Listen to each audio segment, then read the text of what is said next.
welcome to the RokStar show. Who are we chit-chatting with tonight? My name is IsraelDope, BTBH, blessed to be humble. I'm born to be honored. You know how we kick it. Got 15,000 followers on Twitter. Just did 30,000 streams this year. 2020 did 30,000 streams, like 3,000 hours. Did a couple numbers this year, man. So what drew you to the music industry? So when I was when I was young, man, I had to walk to school and shit, and it was like 5 miles away. And I freestyle all the way there. I freestyle all the way back home, man. And it came to a point like, ain't no one gonna find you on the street and be like, hey man, I heard you rapping. That shit cold. Let's go. No, you gotta put your foot in the floor. You gotta stand up. You gotta do something. You know, you gotta make a product so someone can buy it. But been doing it for like 7 years now. Finally getting traction after 7 years. Who are you inspired by and why? Oh man, DMX, bro. DMX, the motherfucking GOAT. Man, he got that pain in his voice. As soon as he started talking, you know the vibes. You know, you already know the mood, man. You know, he one of them artists that talk to you, and he ain't even got to say nothing. You know, that's the type of music I want to make. That's the type of music I want to listen to. And he definitely the only reason I like music, man, to be honest. And I ain't going to forget Lil Wayne. He the GOAT at freestyling. Fuck all the bullshit. You know, I know he on that bullshit. Lil Wayne, he also played a little role in my inspiration of wanting to make music. Explain your creative process for the kids real quick. So everything off the dome, everything freestyle, you know, I ain't got no writers. I just got God. And, you know, when I hear something, I try to tell a story, make it sound good. So I might roll something up and play the beat a couple times, you know, or, you know, play a couple different beats. But when I go to the studio, my man, he make the beat from scratch right there in front of me. And I come up with whatever I come up with pretty much on the spot, man. I might have some shit I thought of the other day, but other than that, man, I just smoke my little Duke and I get inside the booth. Is there ever a hidden message in your music? Oh, and all this, everything, bro. You know, it's all about where you want to be. You know, I believe in speaking this into existence, speaking whatever I need into existence. And the only way I can get it inside that bitch for good is through my music. So I'm gonna say, you know, I need 100,000 for a show. I need 100,000 for the bros, 100,000 for the smoke. You know, it's shit like that. Just because, or subtle things that are what I want to do, where I want to be at, because no one wants to hear the same old, you know, I'm down bad on my ass, I'm broke, you know, motherfuckers don't want to really hear that shit, and that right there is speaking down to yourself. You rapping about how you broke, you gonna stay broke, because you saying that shit over and over, you gonna perform it over and over, you saying it with your whole heart, and your whole heart believe that shit. So it's really just about like, you know, I call myself a motivational rapper because I definitely motivate, you know, and I think what I'm about to drop on January 1st is like every time. And it's every time I close my eyes, I really see it. I'm talking mansions next to beaches, shit like that, you know. If you collab with others, what's the process? So I just copped a feature from Poppy Steez. You know, he popping in Miami. He got like 50,000 followers on Twitter at least, and he got a couple thousand over there on Instagram. What I did was I connected with his people. You know, I connected with him. He fucked with me, so he threw me a deal on the hook. He an R&B singer. He fucked with the beat, and then after that, I'm inside Michigan, Lansing, Michigan. He live in Miami. I hit up his videographer, and then I went out there and did a video with him, with his people, so that way I can double jump off their fan bases. Like I can get the clout off of the video shooter who had like I think it's like 5,000 followers on, you know, YouTube and shit like that, and then plus Poppy Steez fucking his fan base and what he growing off of, and put it on their channel, shit like that. And usually I don't like to. I don't want to work with you unless you're making good music, man. So I'm not really into collaborating right now. But you know, if I fuck with your shit and I'm willing to spend something, then I'm definitely in it. But right now, I'm trying to get my name out there, and I'm just staying on the dolo and posting my shit, working on my shit. I can't be posting your page all day. You know, you got to do this. You know, motherfuckers looking at me right now as a come up because I'm about to blow. So I got to be careful. Right. Do you interact with fans? Oh, absolutely. I got a couple people I stay in contact with, man. You know, that they hit me up and they say, hey, bro, you know, I really love your music. And then literally that we chat like a couple times out the month, every month, at least 3-4 people. And I still get interactions like that. And you never want to leave them motherfuckers on the side. You never want to forget about them. You know, you always want to, because those are the people that give a fuck. You know, the memes and shit, that right there is for the majority. But you want to always keep in contact with the minority, because they're the one that's gonna buy. They're the one that's gonna fall in love with every word that you spit. The other people, they ain't even heard your shit, and you going off a gamble. What do you hate about making music? Bro, it's so much shit. I hate that, you know, it's the unknown.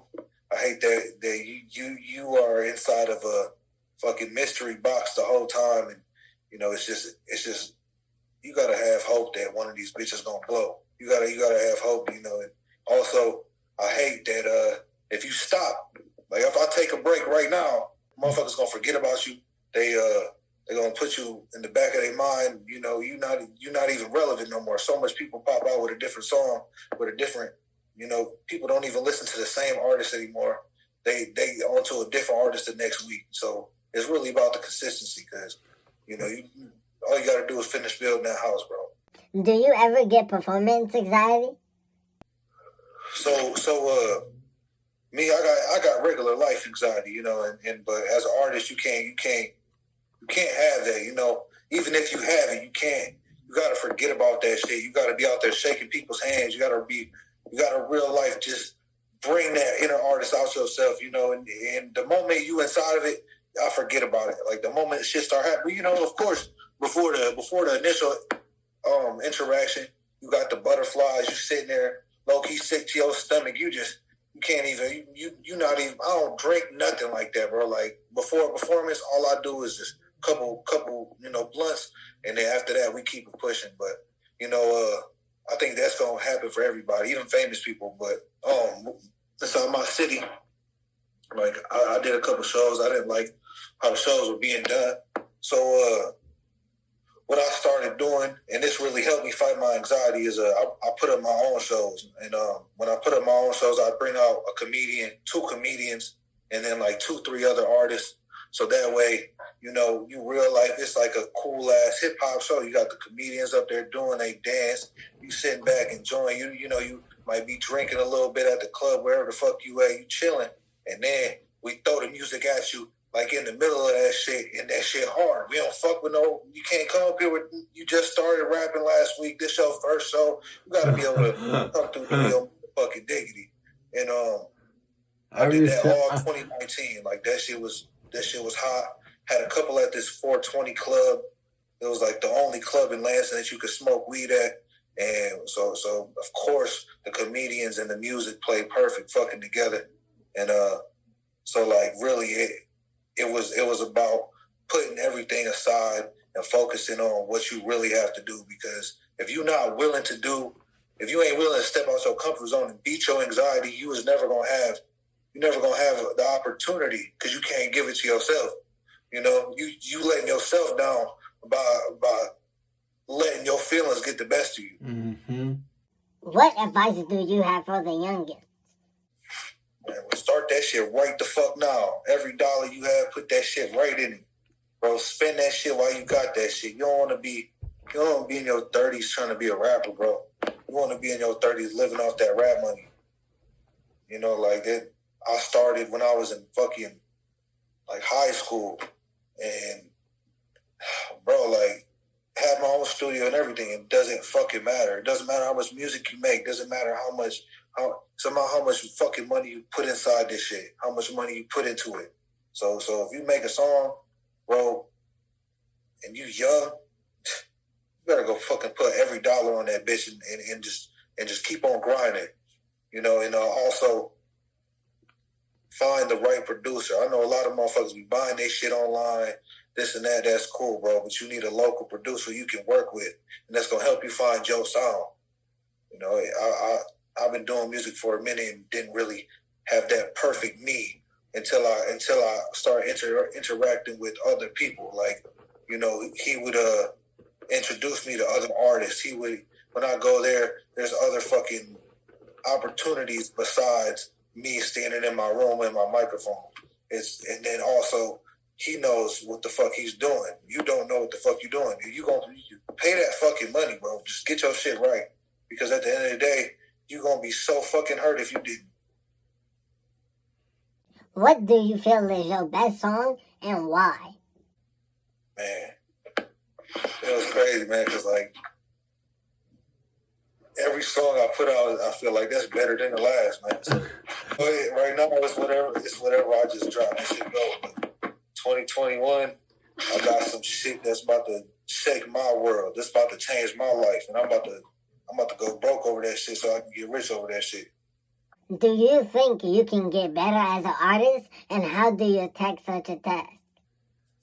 Man, bro, you know, it's crazy because you really want to.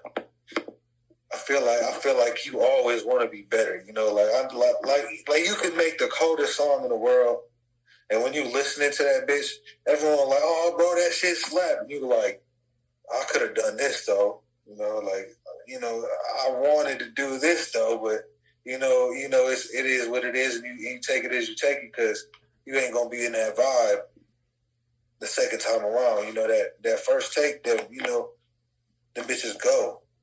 Who do you want to collab with, famous and local? Oh shit, famous. You know, man. I don't know, man. I don't know, bro. That right there is a really hard ass question. Cause who don't you want to work with? You know, but I don't have no one specifically in mind. But locally, I want to work with the young cats, man. I really want to put them on, man, because I got something going, and I want to be able to put them in position. What do you want fans to remember about you? Real shit. Like, as soon as they hear it, I want them to be like, that shit was real. Like, I felt it from beginning to end.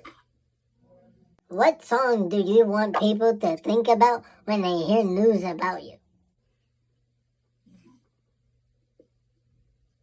Oh man, when on this shit right here I'm about to drop in February is probably going to be the hardest hitting one, you know, and I feel like that right there is gonna be something that sticks with me forever, and I hope that's something that people like. They were like, oh shit, every time they think of me, you know. Where do you see music taking you in 5 years? So right now, I'm at 15,000 followers on Twitter, you know, doing 30,000 streams in the past 12 months, 2020.